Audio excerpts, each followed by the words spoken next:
what do you say to Jackie Chan? Maybe he's taller than me, stronger than me, legs a little longer than me. I hate you and I'm gonna beat you up. It feels like, you know, I'm at the North Pole meeting Santa Claus.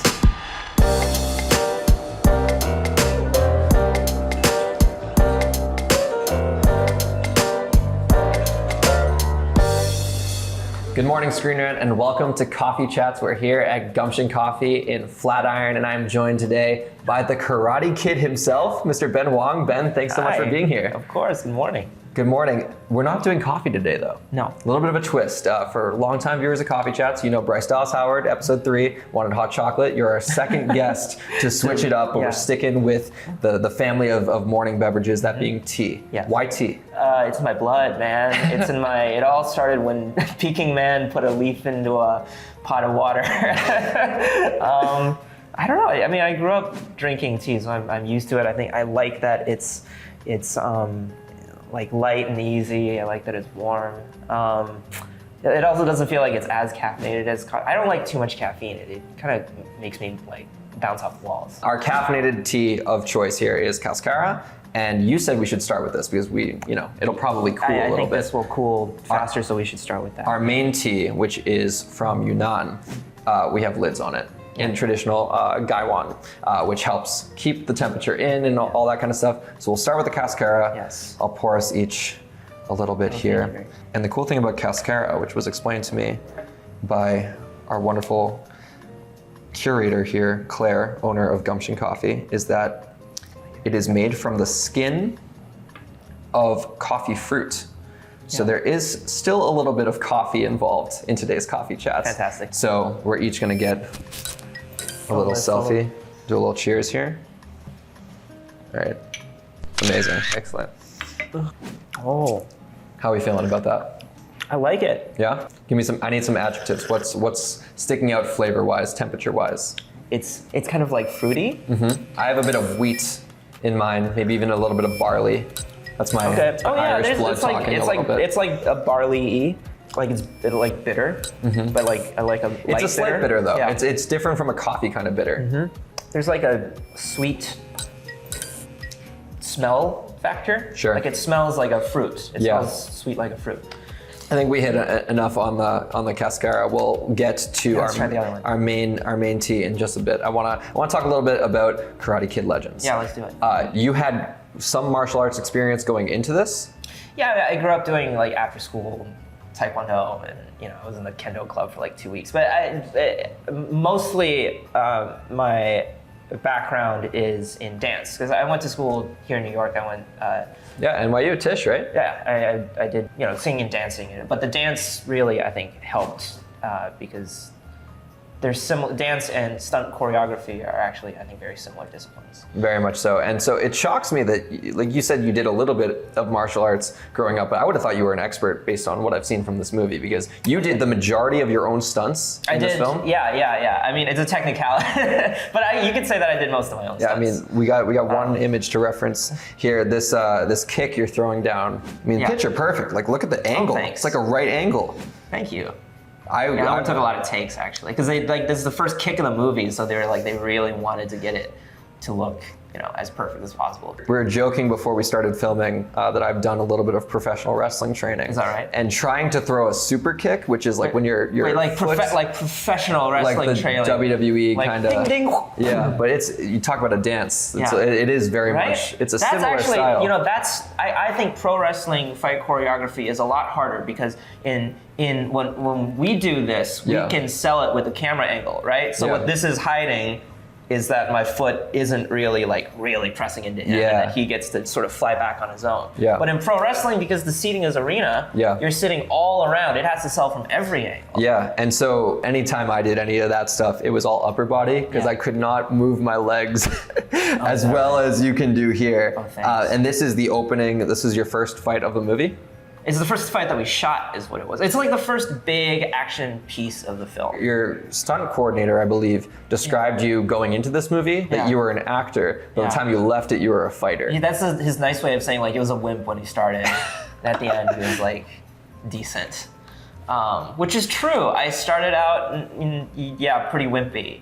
But I mean, it's just building confidence, right? It's like at the end of the day, we have a really good team.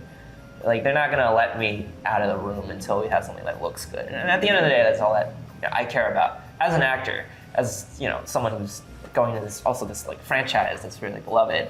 I just want to make sure that it looks good. But because I knew the team and I knew that I could trust them, I wasn't that worried about it. It was like, it's just a matter of how much work are we gonna have to do?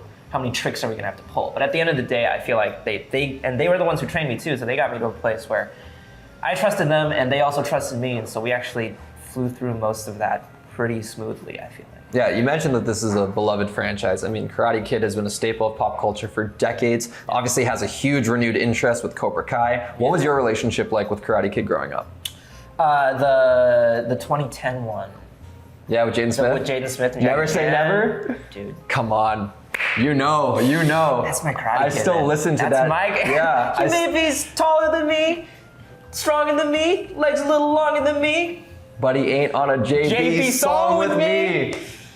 That whole verse is crazy. Like Luke with the Force, like Kobe in the fourth, like Luke with the Force. I just gotta let go. Trying to be the best. I will never say never. So good.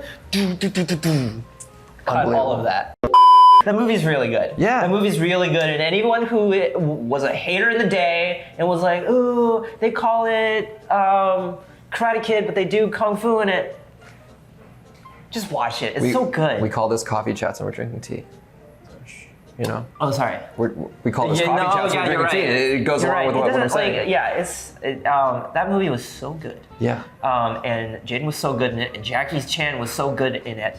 And I was like 8 years old, so I was like target audience. The production level on Karate Kid movies has always been insane. And I mean, that continues with Legends. Yes, it does. You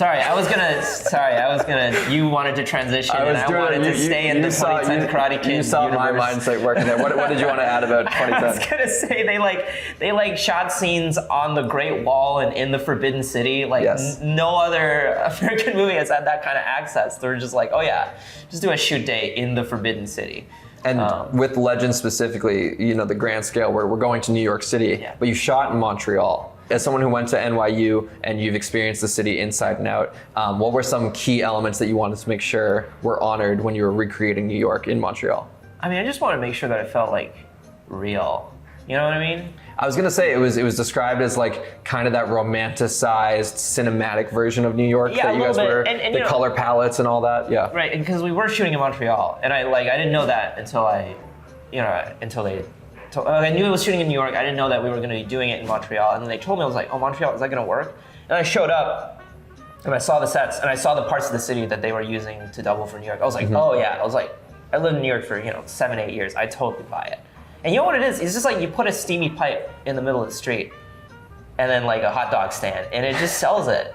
You said the word steamy, and it made me realize we still need to have, let's have our second tease. Cheers. Cheers.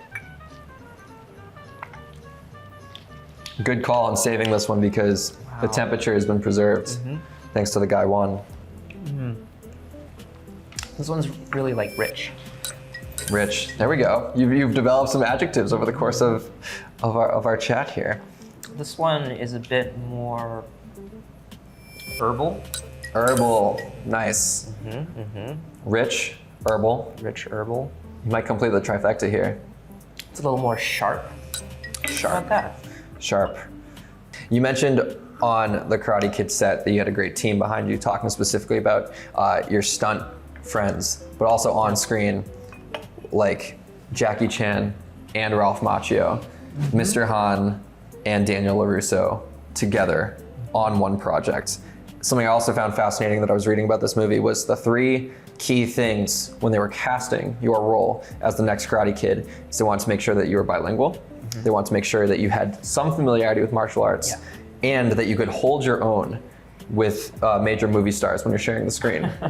You don't get much bigger than Jackie and Ralph, especially in the Karate Kid lore. You don't get bigger than Ralph. And for Jackie, who was in the 2010 movie and he had been searching for that script that could bring him back to the franchise as Mr. Han, he found it here, he found it with you. What was that relationship like with these two on set? You can admit, were you a little starstruck? Yeah. Yeah, You hit it well. Because I've worked with like famous people before and people who are like heroes of mine. It's happened before. Ki Hwan and Michelle Yeoh. I guess like I look up to them and to the same degree that I look up to Jackie. But like Jackie, like that was the first time I met someone where I was like I couldn't speak because I was like I didn't know what to say. Like what do you say to Jackie Chan? So. Yeah, I mean the first time meeting, I mean both of them was, but the thing about these two guys is that they're really good people. Like they're really genuine, kind individuals who care a lot about making movies, and so do I. So is meeting is nerve-wracking, but once you've met, it gets very easy.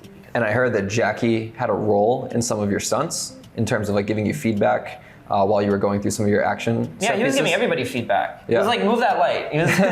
He was like directing extra. He's like, walk more normal. And he's all over the set. Like he loves making movies. He shows up to set sometimes like 2 hours early, just because he's like, I got bored at the hotel. I want to come and make a movie. and he'll sit and he'll anything he sees that he can change for the better, he'll do it. So yeah, including my stunts. Having him and Ralph on set, Ralph being there to basically like metaphorically, but also kind of physically hand you the baton. How did that feel? Yeah, it's one of those things like I knew that was gonna happen. Like getting into this movie, that's one of the like key moments of this movie, right? Is when he sort of hands the headband as a symbolic passing of the torch. These kinds of moments are like when you're a kid and you want to be an actor, like you dream about like, ooh, what if what if I could have a kung fu fight with Jackie Chan? what if I could get a headband from Ralph Macchio? So it really is like it feels like I'm at the North Pole meeting Santa Claus. Ben, I've had a great time dissecting Karate Kid with you, talking about your career, your upbringing. We should do this again sometime. Yeah. But before we do, I'm sure you're going to have many more tea chats in the meantime. We do a little segment here to wrap things up in coffee chats called Desert Island Drinks, where you're going to pick your dream guest, your dream drink, and your dream location. Who are you with? What are you drinking? And where are you? What do you got for me? I could pick anyone. They can even be fictional. Living or dead. Yeah. Oh man, Abe Lincoln. I don't. I feel like I would love to talk to like someone who's like a deep, like the pinnacle expert on something, Could be Jackie and talk about martial arts. I mean that's true, but I've already had that. Yeah. Lucky me. Yeah. What a great thing to be able to. Yeah. I've had. That's a memory really you can like pull. That's awesome. Arts. Like a historian, like a Eric Foner, Eric Foner. It was just like someone who like I really like talking to people who know a lot about something niche because I like digging deep on something narrow. Yeah. And so those are always the most fun conversations that I can have. But that's probably a boring answer. So I will also say Dwayne "The Rock" Johnson. Okay. I would love to have a talk with Dwayne "The Rock" Johnson about his career, about professional wrestling. I could talk to you about, because you have some professional wrestling is fascinating to me. Oh, that's another person I would love to have a desert island conversation with is Werner Herzog. Because he's like this crazy German director. Yes. He did like Aguiar and like Grizzly Man and all these like crazy movies where he really had like 1 million South American dudes pull a boat over a mountain. He's got this interview where he's like, professional wrestling is. He has this crazy accent too. Yeah. He's like, professional wrestling is it's a base form of. It's like Greek theater. Yeah, it is. And I was like, and I saw it, and I was like, I know exactly what he's talking about. It's live combat theater with no stunt doubles. Yes. And all shot in one take. And there's like the storylines, there's something about like the simplicity of it. Yeah. Where it's like, I hate you and I'm gonna beat you up. And then they do. That's like, you're sitting there and you're like, wow, this is like gladiatorial combat. Yeah. So you and The Rock.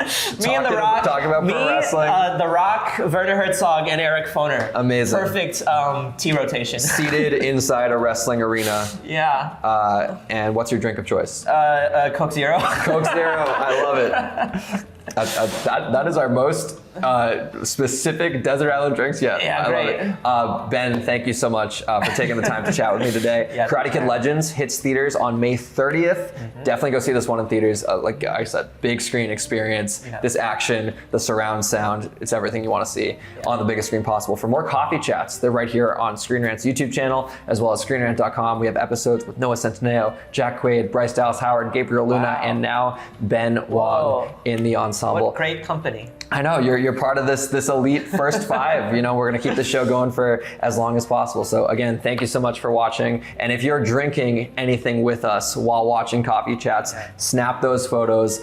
Whatever you got, tea, hot chocolate, coffee chats on in the background, snap those photos, share it on social, tag us at Screen Rant, tag me at Liam T. Crowley so that way I see it. And until next time, we'll see you very soon. Watch Karate Kid Legends, please. Thanks.